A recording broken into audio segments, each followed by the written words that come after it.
હવામાન શાસ્ત્રી અંબાલાલ પટેલની આગાહી 7 એપ્રિલ સુધી રહેશે વાદળછાયું વાતાવરણ। 9 એપ્રિલ બાદ રાજ્યના તમામમાં તાપમાનમાં વધારો થશે। 12 થી 18 એપ્રિલ દરમિયાન માવઠું થવાની સંભાવના। પૂર્વ ગુજરાત અને સાબરકાંઠામાં થઈ શકે છે માવઠું। અમદાવાદ સહિત રાજ્યના મોટાભાગના વિસ્તારોમાં વાદળછાયું વાતાવરણ રહેતા સતત 5મા દિવસે ગરમીમાં થયો છે ઘટાડો। આગામી 8 થી 11 એપ્રિલ દરમિયાન પારો 43 ડિગ્રીને પાર જતા કાળઝાળ ગરમી અનુભવાશે। રાજ્યના શહેરોમાં પડેલી ગરમીની વાત કરીએ તો અમદાવાદ, ડાંગ અને છોટાઉદેપુરમાં 37 ડિગ્રી તાપમાન, જ્યારે અમરેલી, ગાંધીનગર, સુરત, ભુજમાં 36 ડિગ્રી તાપમાન, ભાવનગર અને કંડલામાં 34 ડિગ્રી તાપમાન। દેશમાં કાળઝાળ ગરમીની શરૂઆત પહેલા 13 મોટી નદીઓ સુકાવા લાગી। ગંગા, સિંધુ, બ્રહ્મપુત્ર, નર્મદા, તાપી સહિતની નદીઓના પાણી ઝડપથી સુકાવા લાગ્યા। ઉનાળાની શરૂઆતમાં જ નદીઓ સુકાતા ચિંતાજનક સ્થિતિ। સુરતના પાંડેસરામાંથી ઝડપાયેલ શંકાસ્પદ પનીરના નમૂના ફેલ। પનીરમાં મિલ્ક ફેટને બદલે પામ ફેટનો ઉપયોગ કર્યાનો ખુલાસો। બાઇડિંગ માટે સ્ટાર્ચનો ઉપયોગ કરાતો હોવાનું પણ સામે આવ્યું। પાંડેસરામાંથી ઝડપાયેલ પનીર વલસાડથી લાવવામાં આવ્યું હતું। લેબોરેટરીના રિપોર્ટમાં પનીર સબસ્ટાન્ડર્ડનું હોવાનું જણાતા કાર્યવાહી। સુરતમાં આઈસ ડીશ વિક્રેતા પર આરોગ્ય વિભાગની તવાઈ। 16 વિક્રેતાને ત્યાં કોર્પોરેશનની ટીમે લીધા સેમ્પલ। આઈસ ડીશમાં નાખવામાં આવતા ડ્રાયફ્રૂટ, કલર, ક્રીમ સહિતની વસ્તુના સેમ્પલ લેવામાં આવ્યા। કેટલાક વિક્રેતા હલકી કક્ષાના ખાદ્ય પદાર્થ વાપરતા હોવાની તેમની આશંકા। તો 2 દિવસ બાદ સેમ્પલના રિપોર્ટને આધારે ભરાશે પગલાં। બનાસકાંઠાના પાલનપુરમાં 2 યુવતીઓએ 3જા માળેથી લગાવી છે છલાંગ। કાફેમાં પોલીસે દરોડા પાડતા બંને યુવતીઓએ ભાગીને છલાંગ લગાવી। કાફેમાં ગેરકાયદે પ્રવૃત્તિ થતી હોવાની પોલીસને માહિતી મળી હતી। બંને યુવતીઓ ઇજાગ્રસ્ત થતા સારવાર અર્થે ખસેડવામાં આવી। પાલનપુરના નવા એસટી પોર્ટની એક ઘટના। નસવાડીના કુંડા ગામની સગર્ભા મહિલાને ઝોલામાં નાખીને મુખ્ય રસ્તા સુધી લઈ જવાયા। કાચા રસ્તે 108 આવતી ન હોવાથી નિશાના ગામે પાકા રસ્તા સુધી મહિલાને લઈ જવામાં આવી। ગામમાં પાકો રસ્તો ન હોવાથી સ્થાનિક લોકો પગપાળા કાચા રસ્તા પર ચાલવા મજબૂર। અરવલ્લીમાં બાયડની પ્રાથમિક શાળામાં વિદ્યાર્થિનીને માર માર્યાનો આક્ષેપ। બોર ટીંબા પ્રાથમિક શાળાના શિક્ષક પર વાલીઓ લગાવ્યા આક્ષેપ। વિદ્યાર્થીને 2 દિવસ ગેરહાજર રહેતા લોખંડના પાઇપથી માર માર્યાનો આરોપ। રૂપાલાના નિવેદનનો મુદ્દો વધુ બિચક્યો છે। ટિકિટ રદ નહીં થાય ત્યાં સુધી ઉપવાસ પર બેઠા છે પદ્મિનીબા। રૂપાલાની ટિકિટ રદ કરવાની સાથે અન્ન ત્યાગની પણ આંદોલનની મંડાણ। પદ્મિનીબાને અમદાવાદમાં ક્ષત્રિય સમાજની બેઠકમાં બોલાવાયા। સુરતમાં પણ પરસોત્તમ રૂપાલા સામે ઉઠ્યો છે વિરોધનો સૂર। મોટી સંખ્યામાં ક્ષત્રિય સમાજના લોકો કલેક્ટરને આવેદનપત્ર આપ્યું। સમાજની બહેનો વડાપ્રધાનને 1 લાખ પોસ્ટલ કાર્ડ લખીને રૂપાલાની ટિકિટ રદ કરવાની કરી છે માંગ। અમદાવાદમાં પરસોત્તમ રૂપાલાના વિરોધમાં લાગ્યા બેનર। ઉમરેઠના ચોરાવગા, માતાની લીંબડી માર્ગ, જાગનાથ વિસ્તારમાં લાગ્યા છે પોસ્ટર। રૂપાલાને બદલવાની માંગ સાથે ઉમરેઠ રાજપૂત સમાજે લગાવ્યા છે આ બેનર। રૂપાલાને નહીં બદલાય તો સમગ્ર રાજ્યમાં રાજપૂત સમાજ કરશે વિરોધ। જૂનાગઢમાં ભાજપના કાર્યક્રમમાં જવાહર ચાવડા અને મહેન્દ્ર મશરૂની ગેરહાજરી। સીએમ ભૂપેન્દ્ર પટેલની અધ્યક્ષતામાં યોજાયેલા કાર્યક્રમમાં બંનેની ગેરહાજરીથી અટકળો તેજ થઈ। જૂનાગઢ ભાજપમાં હજુ પણ કકળાટ હોવાની અટકળો। તો છેલ્લા થોડા સમયથી પક્ષમાં કાર્યક્રમથી દૂર રહે છે જવાહર ચાવડા। રાજકોટમાં રૂપાલા સામે વધતો વિવાદ। કોંગ્રેસ નેતાને ક્ષત્રિય સમાજના અગ્રણી નયનાબેન જાડેજા અને તેમની ટીમ શહેરમાં લગાવ્યા છે પોસ્ટર। બોયકોટ રૂપાલા નામના પોસ્ટર લગાવવામાં આવ્યા। બસ પોર્ટ સહિતના વિસ્તારમાં રૂપાલા વિરુદ્ધમાં પોસ્ટર લાગ્યા। પરસોત્તમ રૂપાલાને આચારસંહિતા ભંગની ફરિયાદમાં મળી ક્લીન ચીટ। રાજકોટ જિલ્લા કલેક્ટરે ચૂંટણી પંચને સોંપ્યો છે રિપોર્ટ। રિપોર્ટમાં રૂપાલાએ ક્યાંય આચારસંહિતા ભંગ ન થઈ હોવાનો ઉલ્લેખ કર્યો। જે શબ્દો વાપર્યા છે એ શબ્દોમાં ક્યાંય આચારસંહિતાનો ભંગ નથી થઈ રહ્યો। અમદાવાદમાં ભાજપને મત નહીં આપવાના માલધારીઓએ લીધા છે શપથ। મેઘાણીનગરમાં મળેલી આ ગોપાલક સમિતિની બેઠકમાં લેવાયા છે આ શપથ। ઢોર નીતિમાં ફેરફાર અને ક્ષત્રિયોને સાથ આપવા બેઠકમાં કરાયો છે ઠરાવ। ક્ષત્રિય સમાજ વિરુદ્ધ રૂપાલાના નિવેદનને માલધારીઓએ વખોડ્યું। પાટણમાં કસબા કોંગ્રેસના ઉમેદવાર ચંદનજી ઠાકોર અને ગેનીબેન ઠાકોરની યોજાઈ સભા। ગેનીબેન ઠાકોરની જીત માટે પ્રાર્થના સભા યોજવામાં આવી। સંત શ્રી સદારામ બાપાના ભક્તોએ કરી પ્રાર્થના। વડોદરા ભાજપના સિનિયર ધારાસભ્ય યોગેશ પટેલની નારાજગી આવી સામે. ઉમેદવાર હેમાંગ જોશીના હસ્તે પક્ષનો ખેસ પહેરવાનો કર્યો છે ઇનકાર. યોગેશ પટેલે પક્ષનો આ ખેસ પહેરવાનો ઇનકાર કરતા કાર્યક્રમમાં ગણગણાટ થયો છે. સિનિયર ધારાસભ્યની નારાજગી સામે આવતા શહેરનું રાજકારણ ગરમાયું. ઈડી દ્વારા નેતાઓની ધરપકડનો મુદ્દો ચૂંટણી પ્રચારમાં ઉછાળશે વિપક્ષ. અરવિંદ કેજરીવાલ અને હેમંત સોરેનની ધરપકડનો મુદ્દો ગુજરાતમાં ગુંજશે. સુનીતા કેજરીવાલ અને કલ્પના સોરેન ગુજરાતમાં કરશે પ્રચાર.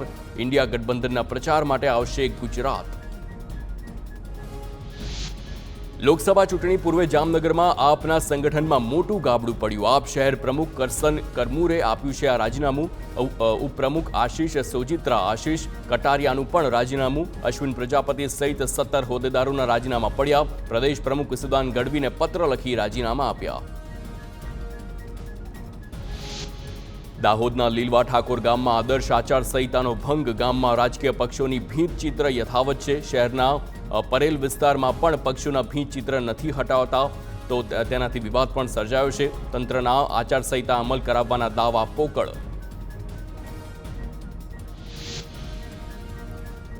જો શિક્ષક ચૂંટણીમાં ફરજ બજાવવા સક્ષમ નથી તો શિક્ષક તરીકે નોકરી કરવા પણ સક્ષમ નથી. આ હુકમ કર્યો છે દાહોદના લીમખેડાના નાયબ ચૂંટણી અધિકારીએ. અગાઉ શિક્ષક પુરુષોત્તમ પ્રજાપતિએ ચૂંટણીમાં ફરજ મુક્તિ માટે કરી હતી અરજી. અરજીમાં તબીબી કારણોસર ફરજ મુક્ત કરવાનું જણાવ્યું હતું. લોકસભાની સામાન્ય ચૂંટણીમાં પારદર્શક અને તટસ્થ માટે ડાંગ જિલ્લો સજાગ છે. મહારાષ્ટ્ર રાજ્યની સરહદે આવેલા ડાંગ જિલ્લામાં 13 જેટલી ચેકપોસ્ટ કાર્યરત છે. ચેકપોસ્ટ પર વન વિભાગના જવાનોની સાથે ડાંગ પોલીસના જવાનો ચૂંટણીલક્ષી ચેકિંગની કામગીરીમાં જોડાયા. અમદાવાદમાં ફેક્ટરી માલિકો અને કેમિકલ માફિયાઓ સામે જીપીસીબી અને એએમસી મુક્ત પ્રેક્ષક. વિવેકાનંદ નગરની ખારી નદીમાં પ્રદૂષિત કેમિકલયુક્ત પાણી છોડાયું. અંધારાની આડમાં તમામ ફેક્ટરીઓ છોડે છે કેમિકલયુક્ત પાણી. કેમિકલના ફીણના ગોટે ગોટા જોવા મળતા સ્થાનિકો હેરાન. અમદાવાદમાં રિક્ષામાં મહિલા મુસાફર સાથે લૂંટ કરતી ગેંગના 4 સભ્યો ઝડપાયા છે. મુસાફરોની ભીડનો લાભ લઈ ગળામાં સોનાની ચેન કટરથી કાપી નાખતા બે ગુનાઓનો ભેદ ઉકેલાયો છે તો અન્ય એક ગુનાઓનો ભેદ ઉકેલાય તેવી શક્યતા. વડોદરામાં ગર્લ્સ સમરસ હોસ્ટેલમાં ગેરવહીવટથી વિદ્યાર્થીઓને નારાજગી છે. ભોજનની ગુણવત્તા અને ગેરવહીવટથી હાલાકી છે. જમવાને લઈને પણ 1 કલાક લાઇનમાં ઊભું રહેવું પડે છે તેવી ફરિયાદ છે. બોયઝ હોસ્ટેલ અને ગર્લ્સ હોસ્ટેલ વચ્ચે ભેદભાવ થતો હોવાના પણ આક્ષેપ છે. તો બનાસકાંઠામાં ભાભરના વાવડી ગામેથી પકડાયો છે ગાંજો. વાવડી ગામમાં મોટી સંખ્યામાં ખેડૂતે ખેતરમાં ગાંજાની કરી છે ખેતી. પોલીસે 5,60,000નો મુદ્દામાલ જપ્ત કરી ખેતર માલિકની કરી છે ધરપકડ. સુરેન્દ્રનગરમાં વઢવાણમાં અજાણી ટોળકીએ 42 લોકોના નામે મોબાઈલ સિમ કાર્ડ એક્ટિવેટ કરીને ગ્રાહકોને છેતર્યા અને ન આપ્યા. આધાર કાર્ડ, ફિંગરપ્રિન્ટ સહિતના ડોક્યુમેન્ટથી સિમ કાર્ડ એક્ટિવ કરાવ્યા. એક કાર્ડ દીઠ 500 રૂપિયા ગ્રાહકોને આપ્યા તો સિમનો દુરુપયોગ માટે તરકટ રચ્યાની શંકા.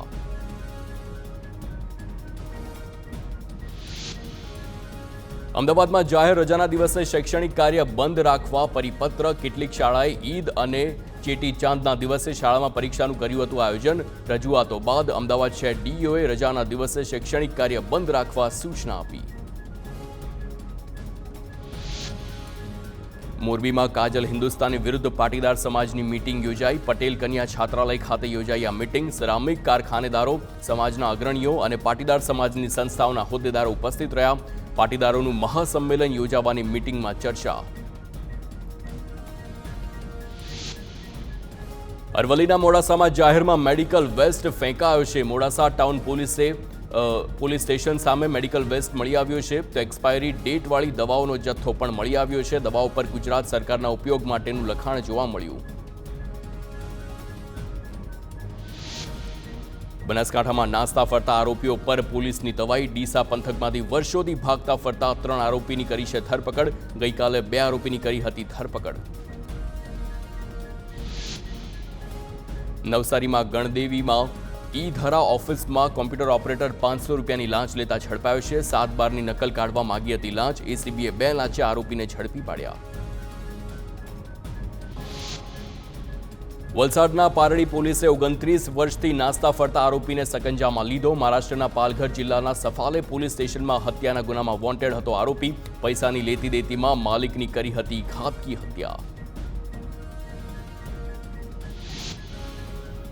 સુરતમાં તાંત્રિક વિધિ કરવાના બહાને રૂપિયા પડાવનાર ઢોંગી બાવો ઝડપાયો છે. ઢોંગી બાવાએ તાંત્રિક વિધિના નામે વેપારીને છેતર્યો.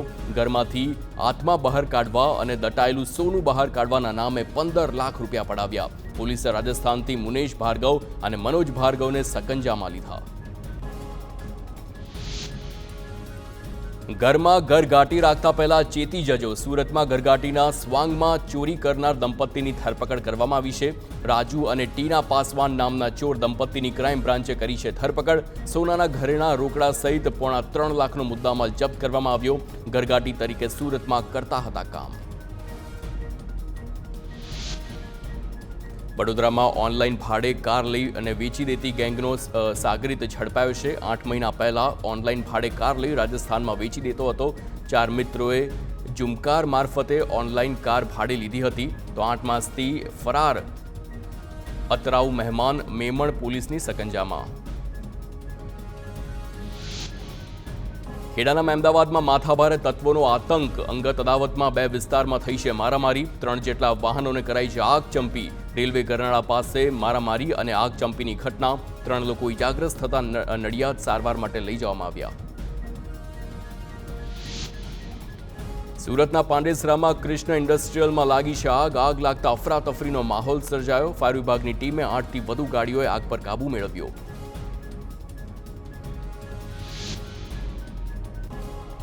વડોદરામાં હાઇડ્રોક્લોરિક એસિડના ટેન્કરમાં લીક થતા નાસભાગ મચી છે. રસ્તા પર એસિડ પડતાની સાથે જ ધુમાડાના ગોટે ગોટા જોવા મળ્યા. નંદેસરી વિસ્તારમાં રાહદારીઓને શ્વાસ લેવામાં પણ તકલીફ પડી. આંખમાં બળતણની પણ ફરિયાદો ઉઠી છે. ફાયર વિભાગની ટીમે ત્વરિત કામગીરી કરીને મોટી દુર્ઘટના ટળી છે.